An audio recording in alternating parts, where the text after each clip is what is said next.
Hello everyone and welcome to the second Host City Americas conference. Incredibly, this is the 12th Host City conference we've staged following global events in Glasgow, Beijing, London and online. We are sometimes asked, why the Americas? Well, Host City was and always will be to some extent a child of the organising committees of major events. We started life as a bilingual magazine for the organisers of Beijing 2008, as some of you may remember. Over time, it became apparent that there was a demand for a forum where cities could meet with the rights holders of all kinds of events, not just sports, but business and cultural events too. A place where expert suppliers could meet with event owners and organisers. And so we launched Host City Conference and Exhibition in 2014. And we moved to Glasgow, where the event grew every year. And by 2019, we'd reached 350 people and 35 exhibitors. And we've kept growing and evolving online throughout the pandemic. And we can't wait for us all to meet up again face-to-face in Glasgow for Host City 2022 on the 15th to 16th of November. Please do join us there. It'll be great to see you. In the meantime, we launched Host City Asia as a conference in Beijing with participation from the organising committees of Tokyo 2020 and Beijing 2022. And now, as the mega event axis continues to spin the globe around, bringing the Olympic and Paralympic Games and the FIFA World Cup to the Americas, we're delighted to have John Harper, Chief Operating Officer of the LA28 Organising Committee, presenting today, and I look forward to interviewing him later on. I'm also pleased to be interviewing Colin Smith, Tournaments and Events Chief at FIFA, about the upcoming World Cup events. We're also delighted to have some of the cities hosting and bidding for the FIFA World Cup here today. LA, Dallas, Edmonton. As Pierre de Coubertin famously said, taking part really is the most important thing. So thank you all to all the participants here today. We're equally thrilled to welcome both the CEO and the CMO of the Santiago 2023 Pan American Games Organising Committee, as well as the Lake Placid 2023 World University Games. There's not enough time now to name all 34 expert speakers joining us today, but I thank you all so much for sharing your insights. The theme of Host City Americas is where events meet tech. America is the heartland of the technology industry, of course, but we're also delighted to welcome global players like Recast, Acer Ventures, the Global Esports Federation, and ESL Gaming to participate today. We've got a gamer who goes by the name of CPK and who has more YouTube followers than you can imagine. We've got several international sports federations. We've got non-sports events like AIPH, who organise horticultural expos that are a fantastic way to regenerate host cities. We've got host destinations from the Americas and beyond, including Scotland, and some of the leading experts and companies who actually make these events possible, such as Agreco, our official sustainability partner. And I'm particularly pleased to say we've got a fantastically diverse and inclusive array of speakers here today. The topic of diversity, equity and inclusion is a crucial concern for all of us. So it's going to be great. And please don't be shy. Do ask questions of the panelists. Visit the exhibition booths. Use the networking tools to chat with each other. And don't miss the speed networking in the second break. More about how this works to follow.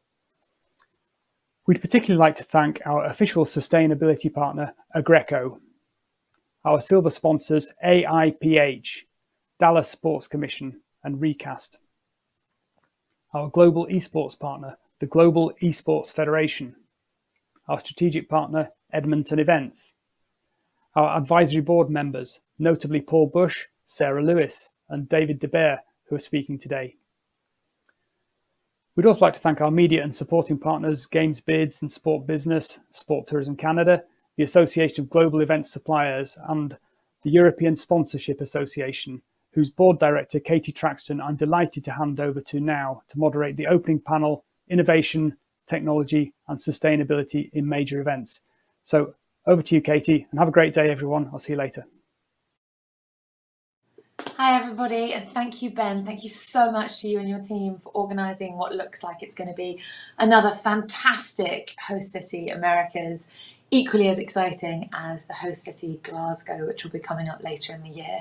So without further ado, I am really pleased to get to introduce a few of those speakers that Ben mentioned. This first panel at Host City Americas, where events meet tech, is on innovation, technology and sustainability in major events. So the adoption of technology in the design, delivery and experience of major events is accelerating rapidly. Meanwhile, audiences rightly demand a greater focus on sustainability and within that, inclusivity, equality and accessibility. But what are the challenges and opportunities for stakeholders globally and specifically in the Americas? I am very lucky to be joined right now by three fantastic speakers. We hope a fourth is going to appear. And if they could give a little wave as I introduce them, then we will jump straight into the questions. So the first person I would like to introduce you to is Cecilia Folz, founder and CEO of the CFC Collective, serving professional sports and Olympic athletes, as well as many US national governing bodies and their foundations. Second up, Al Kidd, CEO and President of the Sports Events and Tourism Association, known as Sports ETA, managing the strategic and financial direction at Sports ETA, while overseeing events, education, marketing and communications, membership and sponsorship. He's going to have lots to say. And lastly, Stein, Head of Innovation at Sports Innovation Lab, which is a sports market research and technology company seeking to generate positive evolution in the industry.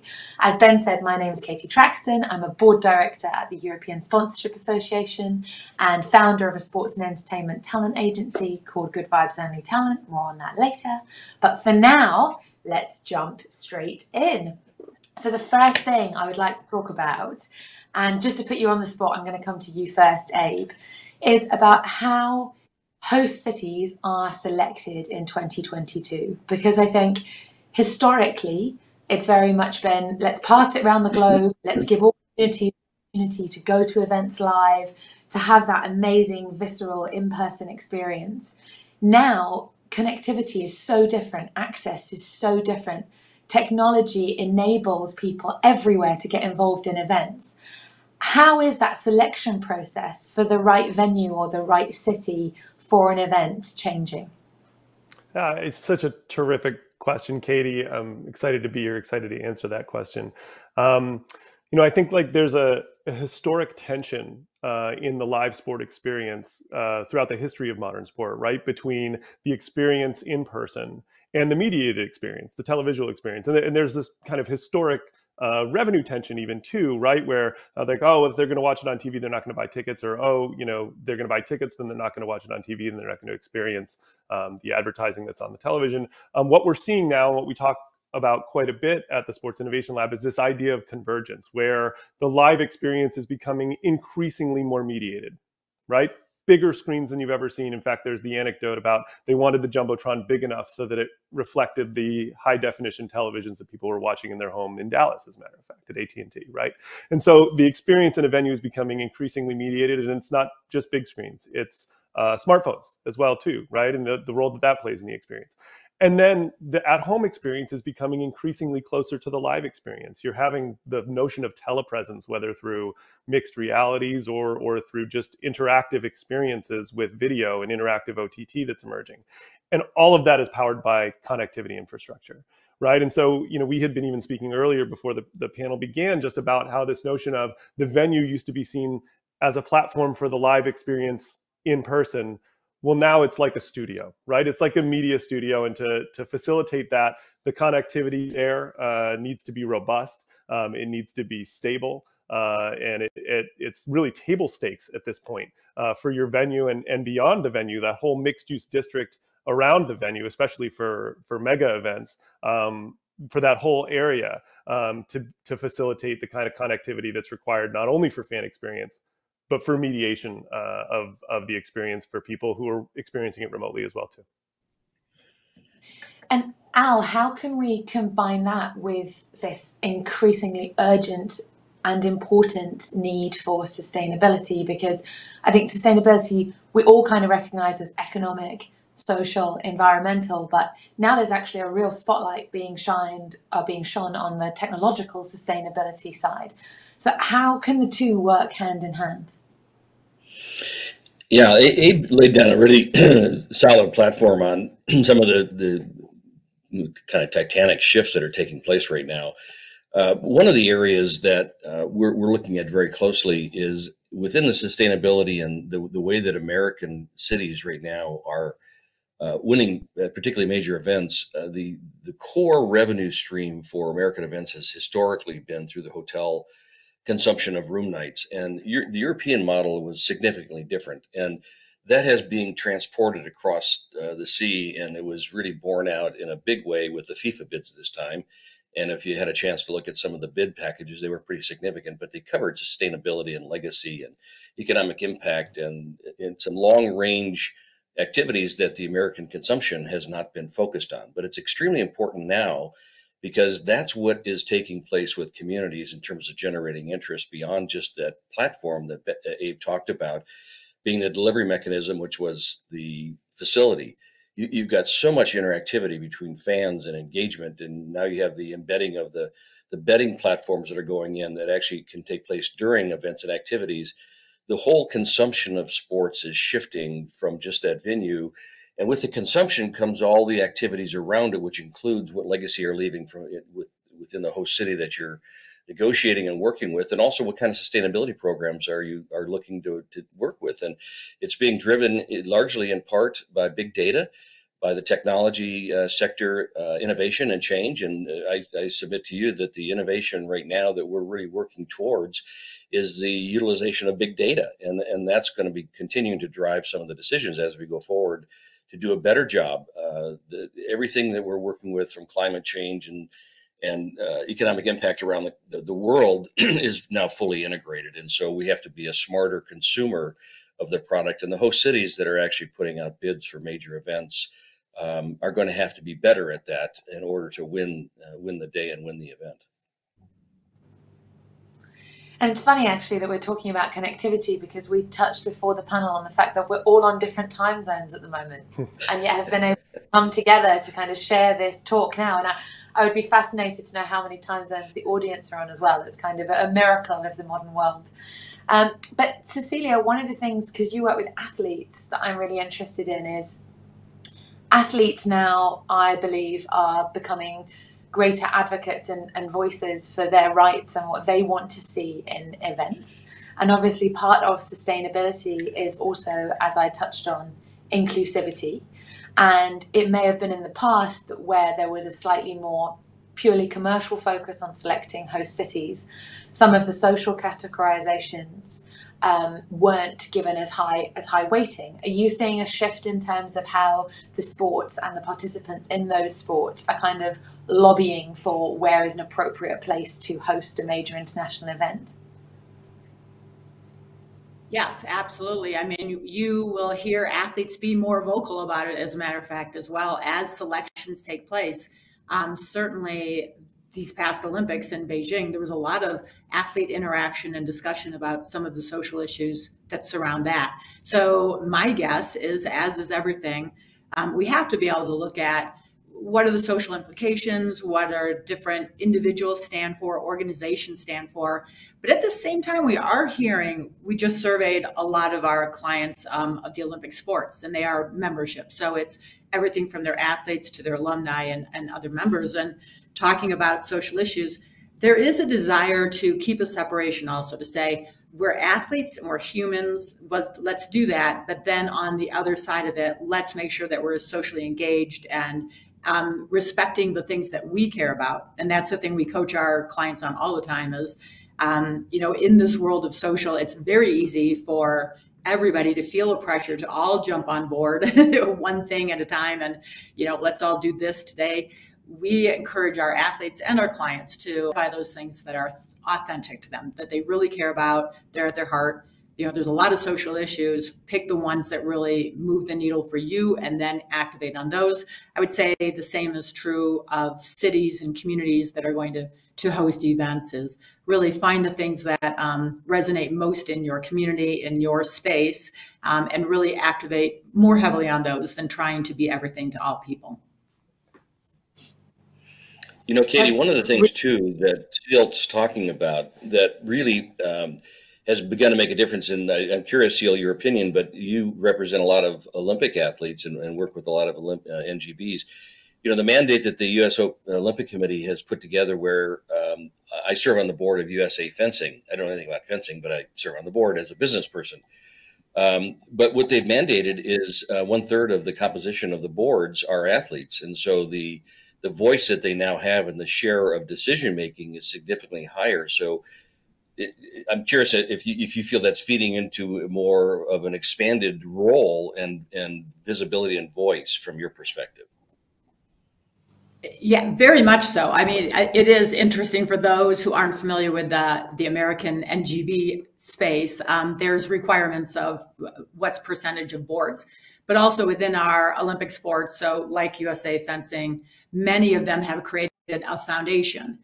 And when they created the foundation, it wasn't to support social issues. It really was to raise funds. Still, that is a majority of that. And most of these foundations, those are who our primary clients are.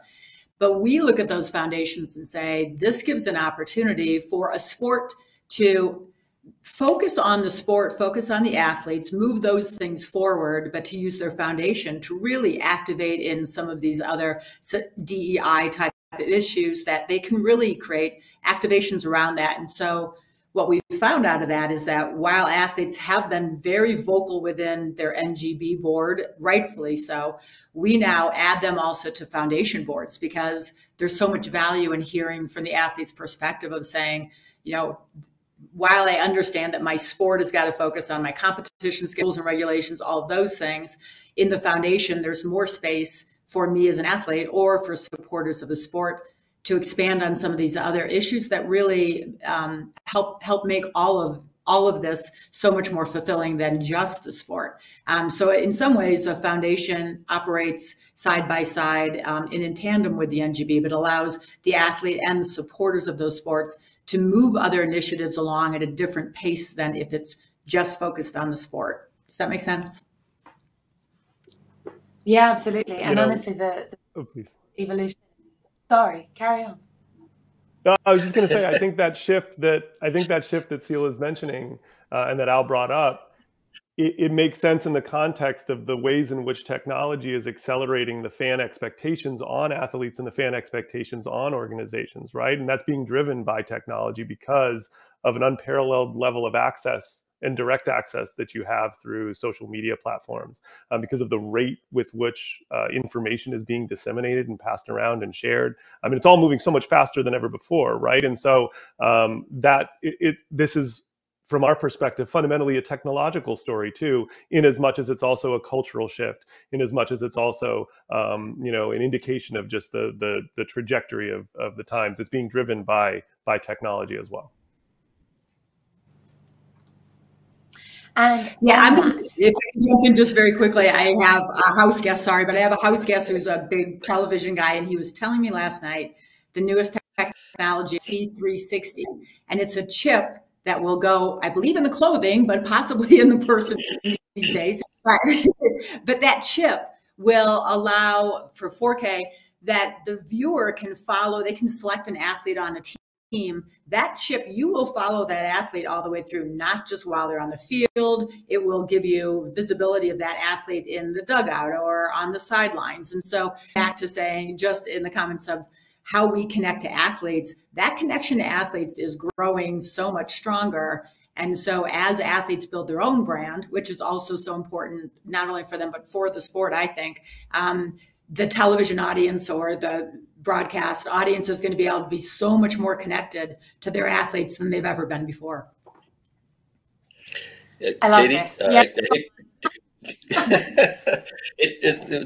The panelists, my colleagues are so engaging, and there's so many aspects of this that we could almost go in any direction. But I go back to I hate to use the word consumption, but it covers a lot of areas. And it's even drilling down into the youth sports across America. So with the massive amounts of tournament play that's taking place, nearly $4 billion a year of youth sport tournaments.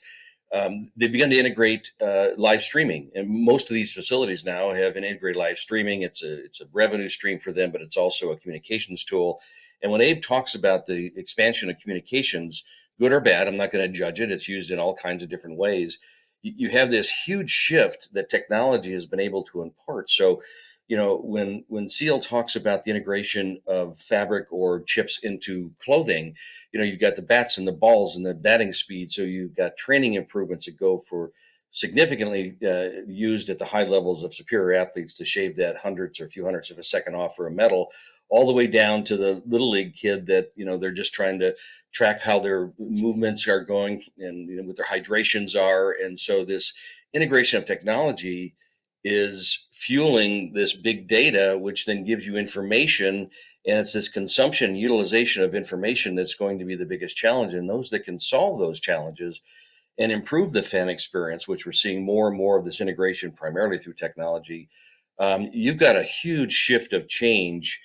If you read some of the, publications here, Sports Techie and some of the dailies in the US, I'm amazed every single day at how many dozens of new technologies are being formed, and athletes who heretofore have been mainly endorsers of product now are investing in product.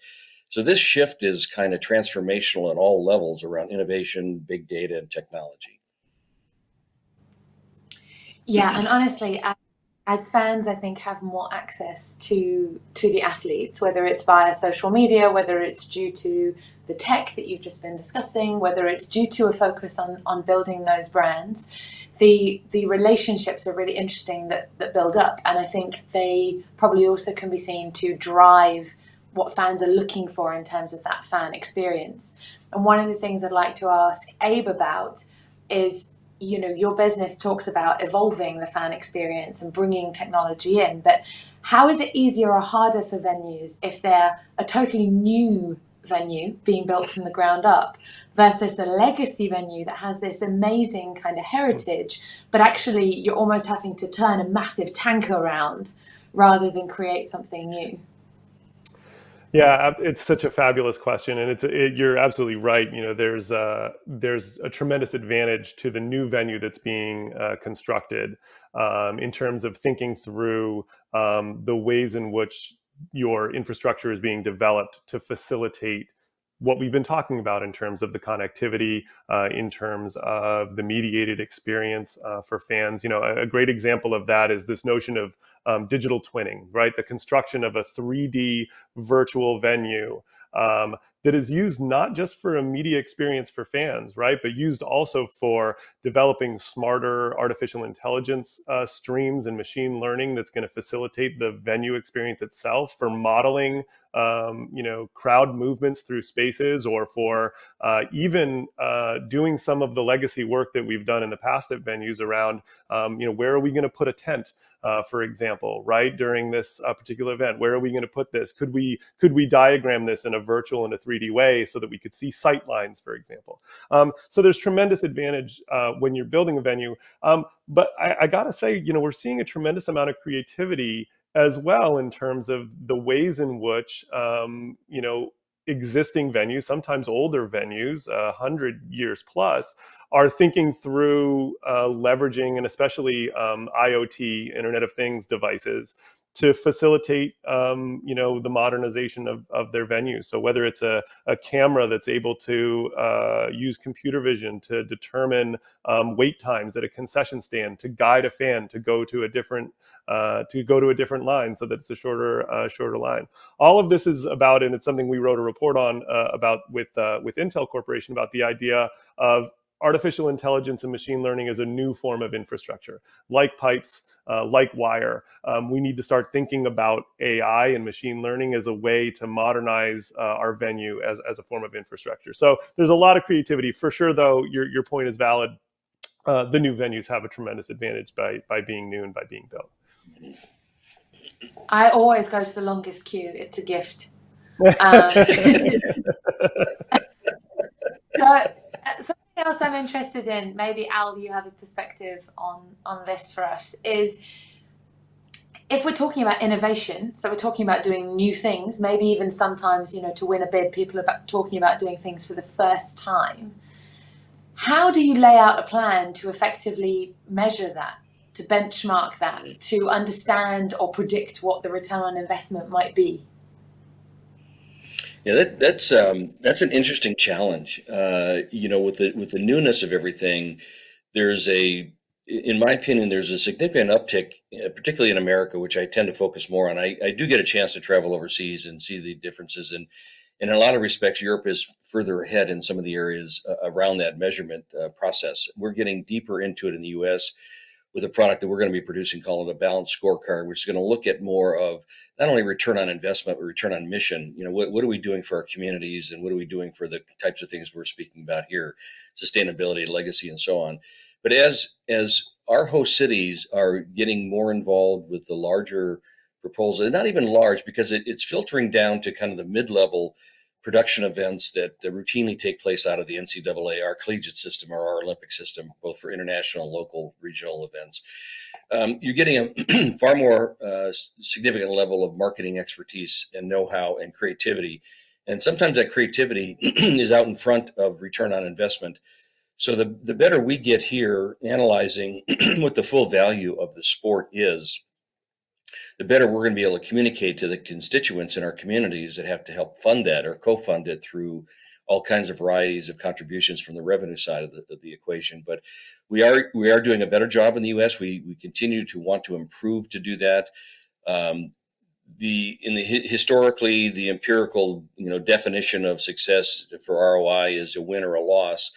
But in the case of, say, for FIFA coming into the U.S. and the amount of cities that started with the bid for 26 and then they're funneling down to the final 11, there were investments made across the board. So, some people might submit that the money we spent to take a market like a Cincinnati or a Nashville that spent whatever amount of money, I would suggest it's probably in the $1 million to $2 million range to get into the game.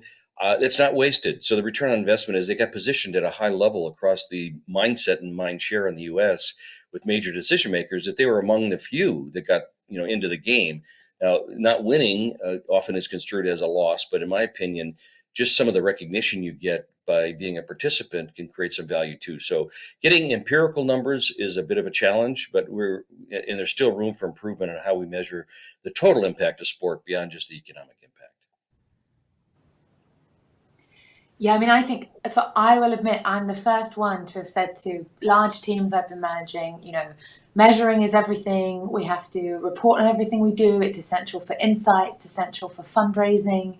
It's essential for kind of proving success, etc. However, what I would like to ask you still is it always the be all and end all, and when isn't it? Because there is this point that Al touched upon about creativity, where if you're going to be the first, or you're going to do something dynamic or completely novel, can you just depend on the data that's already been served to you? No, I love data also.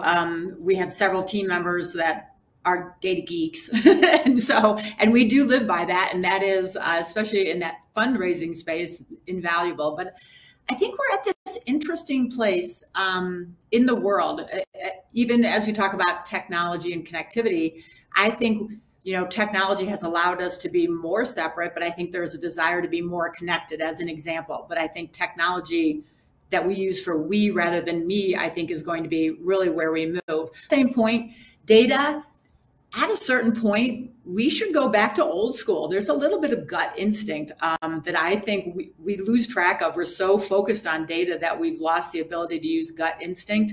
And we do this. We look at innovation, and in my team and my company, innovation is a big piece of us to help our clients break out of the clutter of every other person who's out there doing a campaign or talking about an issue.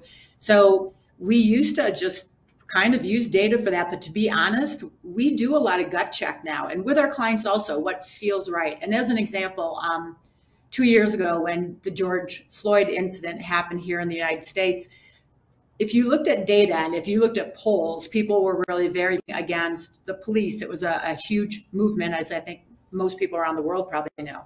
We have a very famous football client who said, I want to do something about not racial injustice, but I want to bring the police and kids together. And this was within a week of George Floyd. And many on my team are like, look at all the numbers, that will be a disaster.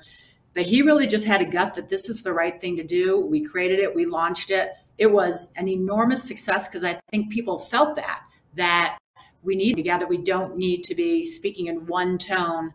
So I think sometimes going with what you think is right, I think we should use that more, to be honest, and balance it with data for sure. Don't lose sense of that gut instinct. I know this is very scientific of me to say, but I think it's an important thing. I'm totally on board. Like, honestly, if I take one thing from today, I'm adopting the phrase gut check as my own. Al, what would you like to add? Yeah, Steele, that's a terrific point, because we get enmeshed in the data, we get paralyzed. The old analysis to paralysis does take place on a daily basis with most companies. But some of the greatest marketers of all time, I spent a lifetime prior to taking this job in high levels of marketing with Saatchi & Saatchi across America back from the 80s. And that's how old I am. And while we had a lot of data, a lot of the superior marketers gut check, and probably the premier person in the world, in my opinion, from having the opportunity to meet him a couple of times and just watch how the company grew, was Steve Jobs at Apple. And he was a wizard at understanding consumer behavior, and he went against data routinely to get what he wanted, even though the scientists and the engineers and some of the technical people said can't be done. And he had this innate ability to understand what consumers want and took that organization to heights that no one predicted at the time. And gut check and the ability to read and understand what the consumers want is something that is a gift, and not many people have it. And I'm really glad that I'm here. I heard that, because I am a huge believer in that. While this conversation is focused on technology and the change it's creating, it also, some of the best decisions ever made in marketing and campaigning comes from gut check and your ability to read the market and read the consumer. Yeah, I have to jump in here as well too, Cecile, because I think it's a fantastic point. And when we talk about data and when we talk about technology, I believe we sometimes forget that data and technology should be in the service of our humanity. Technology are tools. If it's not helping us, and if it's not serving us and helping us facilitate what we want to accomplish, then why does it exist, and why do we have it in the first place, right? And the same can be said of data too. There's sort of this, frankly, myth that if you look at the data, it's going to tell you what to do, or if you just look at the data, it'll show you the truth, or show you the way. But the reality is, of course, all data starting at collection has perspective, right? All data starting from the point of how you even got that data in the first place has a position. And so that gut check is a critical part of the scientific process, a critical part of the research process that even leads you to collecting data in the first place. And so I couldn't agree more. It's we can get so excited about technology and data that we can lose sight of, frankly, ourselves. Well, one of the things that is significantly different, and it kind of encapsulates some of this conversation, and I, coming from the marketing perspective and a big consumer of information around demographics and the consumer behavior I just talked about, there's a significant difference between how a Gen Z consumes and participates and gets involved with some of the legacy or not, to the baby boomers who are still active and spending money from a retirement standpoint that historically have not spent. So just to add some context to what Abe's talking about, also layering on the differences within the significant differences, I would submit, between the demographics of American consumption right now, takes target marketing, and you have to bifurcate how you're approaching your solutions if you really want to speak to that consumer group and make appeals and make points that are important to them. And sometimes in cases, technology for boomers is a little more challenging than these young kids who are pretty much have been born with technology. Yeah, absolutely. And I would, so first of all, we have 15 minutes left, actually 16, but I was jumping ahead of myself. Please do ask questions. I've been flicking backwards and forwards and I can't see any yet. So if you see my eyes going, that's because I'm trying to look at two screens and listen at the same time. Please do ask us questions. But in the meantime, I'm going to put you all a bit on the spot. So I'm hoping someone's going to volunteer to go first. We've talked about the importance of gut check that I love, but if we come back to the market research and the insight, which is integral to all of your roles, really, what is the most interesting insight that you've come across recently that you are using to inform future decisions, or you're seeing other people use to inform them, that you think will be driving part of the future direction in terms of fan engagement? Celia, you I'll can jump first.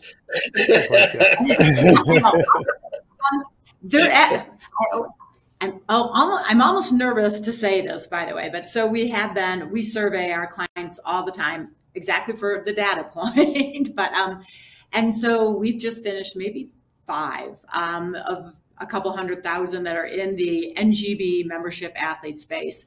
And as part of that, we're asking questions usually for foundation movement, but we always ask questions about DEI. We have been shocked, and I think shocked is the right word, at the responses we're getting on DEI. And it is that, especially within the U.S. Olympic movement, DEI is front and center. You know, there's divisions and departments, and NGBs have created those. Athletes and memberships are saying, listen, we're all about DEI, but you have lost sense of who we are as people. You have lost sense that we're athletes. You know, it's the heavy drive and focus on DEI is actually diminishing everything else about us as being a human being and an athlete, and all the things that we've done to be able to get to the level of being competitive. I think that, to me, has been so fascinating, of how do we move forward with respecting the importance of DEI without it overtaking the very thing it's meant to help, which is about acknowledging humans and acknowledging, you know, the people and athletes and doing what they're doing. And so that kind of, the results that we saw for that, they were very telling. And I would say through my marketing team, especially for Loop, we were just building all these campaigns for, you know, 20-year-olds, and how will we, you know, engage them in social interactions. And we really have to take a little bit of a step back and saying, in the communication and the integration of DEI, what's the right balance? How do you do that in a way where it's supplemental, additive, not overwhelming? Wow. Who's next? Sure, I'll jump in. Go ahead, Abe. Yeah, cleanup hitter. There we go. Exactly. I'll just try to move the runner along as best I can. You know, we produced, this is quite different, but we produced a report a little over a year ago now in partnership with FIFA about technology and innovation and mega events, thinking about, you know, World Cup specifically. And one of the data points, and I don't have the exact number off the top of my head, but I remember being impressed by it, was we were looking at growth penetration rates of smartphones. And I would assume that for a number of people in this audience, I would assume for a number of the panelists, you know, myself included, you know, this has been a part of our everyday life for a long time. But I'm also old enough to remember, you know, that like I learned to use the internet on a desktop computer. I'm old enough to remember initiatives around one laptop that were going to bring networked, you know, computational devices all over the world, right? For so much of the world, this device right here is going to be their first networked computational device. And oh yeah, by the way, it has a camera. And oh yeah, by the way, it has a touch screen. We are in the first leg of a very long race about the impact of the smartphone on the world, globally across the board, but especially in terms of sport fan experience. And so, you know, we can't talk about things like concerts in Fortnite, or we can't talk about, you know, the metaverse, which I know is a really buzzy topic, without it being in the context of this, which is going to be the device that the most of the world is using to access this. And so my plea here, or my call, would be like, hey, you know what? Just because you've had it for a long time, don't forget how important this little device is here. Oh, honestly, I'm old enough to be being excited when 3210 device. So, oh yeah, mine's here too. Okay, Al, over to you. Yeah, so Apple gets an unabashed sponsorship plug inside our session here today. So thanks for bringing that up, Abe. And you know, just an anecdote about the iPhone is it's exponentially more powerful and significant computer based than what Apollo 13 had. And just in perspective, people understand a moonshot and all that. But the devices we have are really spectacular. Probably the biggest thing that I look forward with some kind of curiosity as to how the outcome is going to be. Well, we spent most of the time talking about technology. We were able to integrate, around sustainability and some of the things that we're all doing. But we were able to integrate the human touch when Seal brought into the conversation the whole notion of gut checking, and we spent a few minutes talking about that from our three perspectives. But the one thing that's facing American athletes right now, and the entire structure is turning upside down. The social voice of athletes has grown to a point now that they are actually, in many cases, speaking out against some of their bosses' wishes, which was an old line structure professionally in the professional sports here in the U.S. that it was a very hierarchical kind of organization, and you didn't speak if you were an athlete. So the social voice has changed, and as a result of that, some of the implications that is taking place with our athletes is unknown right now. You look at what's taking place in the USOPC, and they're trying to shift. They're adopting and adapting to the conditions and what the voice of the athlete has, and they've gone so far as to legislate in their share of voice within the organizational board structure of their organizations. And there's more shifts to come.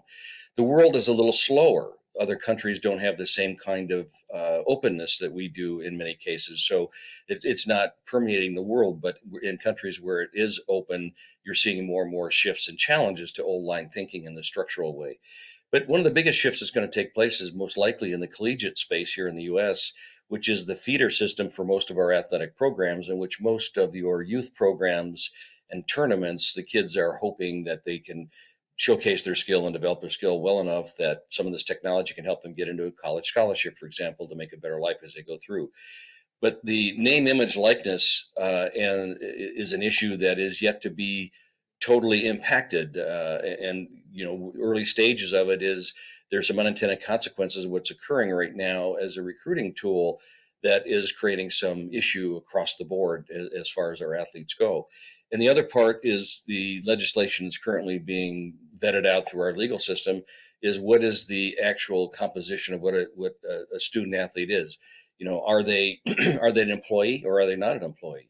And that in and of itself has a major tidal wave shift if that perspective comes back that the athletes that are participating on scholarship at these universities are actually employees. So while I submit we've had a terrific conversation about the positives and the implications and the value of technology, we still have some of these social and these gut check and these human consumer issues that will help reshape what we have in the future. And so our leadership who are trying to make decisions around these topics need in some cases to be visionary, to see how this may implicate and how this may cause the shift, and the technology and the tools we're talking about will shift with that outcome as time goes on. Al, So I love firstly, that. I just want to jump in quickly. I just loved, Al, the comment about as we move forward and with host cities and everything else, visionary is something that becomes harder to be because there is so much technology. There is so much that visionary, which I think is essential in business and in sports, that becomes a much harder thing to find somebody who is one or is willing to express that, because a lot of times it will fly in the face of what is communicated or what is out there. So I just love that concept. That I agree with Al too. The advancements of technology, the advancements, which 99% are great, that 1%, you need to have those people who can stand up and say, I don't think so. Let's try this, or I think this is where we go, and start leading in directions that we didn't know existed. So love that word. And you oftentimes have to fly in the face of people around you. And, when I was asked once when I gave a speech at a college campus, actually, this was over in Turkey. I was speaking to the largest college in Turkey about entrepreneurship, and that their government structure doesn't allow entrepreneurship. So I was really speaking, French in a Turkish environment because they didn't get what entrepreneurs were. But the whole thing about visionary is, somebody asked me, well, how do you define a visionary? I said, well, when you're crawling out on that limb with your concept and your strategy and look behind you, there's no one behind you, you're a visionary. And visionaries often only get recognized once they leave an organization or pass away or whatever happens, because they're sometimes they're going down a path that you have to be really vigilant about your vision against a lot of people who are naysayers. And there's so many examples out there across this. I'm sorry, this has turned into a social discussion, Katie. You're trying, but that's how I feel about visionaries. I love visionaries, and they're really hard to find, and they really have to be strong with their position, and they have to be right. If they're wrong, they're in history books. I think not so much a visionary. Everybody loves a risk once it's no longer a risk. Yeah, that's true. First place is something different. But no, first of all, I have to just say the Apollo 13 stat is insane. But secondly, I'm quite pleased that the conversation has gone in this way, because while I could actually happily host an entire second panel, which is about collegiate athletes, and to your point earlier, Al, like the difference between different generations and how they behave, and the fact that you've kind of got one generation making decisions for another generation who have totally different outlooks and opinions and potentially values. It's also really important, I think, to look at the intersectionality of innovation and technology with wider sustainability. And when I say wider sustainability, I think a lot of people look at sustainability in terms of measuring the impact that we have on the environment, and then how we can hopefully reduce that as much as possible and offset an unavoidable remainder. And that's obviously incredibly important. But sustainability of anything, and that includes our industry, is far more than that. And it's all of the social topics that you've just raised. And if we don't get that right, well, we can have the best technology in the world, but it sort of doesn't matter. I've got a question from someone. So the question is, what new event technology opportunities do the panelists feel most excited about in the near and more distant future? And that we've kind of got 1 minute for each of you to give your answer to that. Shall I start with Al, and then I've got Abe, and then I've got Cecilia on my screen? I'd probably say off the top of my head, it goes back to where we started this conversation, which is the consumption and interactivity between the fan experience, the participant experience, and the televised activity around it. So there's so many aspects of overlay of how that's going to look, from the technology ingrained in training and nutrition with the athlete to better perform, to the consumption of what actually takes place within the venue, as Abe spoke earlier about, and as Seal talked about, kind of what's happening with the athlete's voice and everything. All of these types of things are going to continue to shift.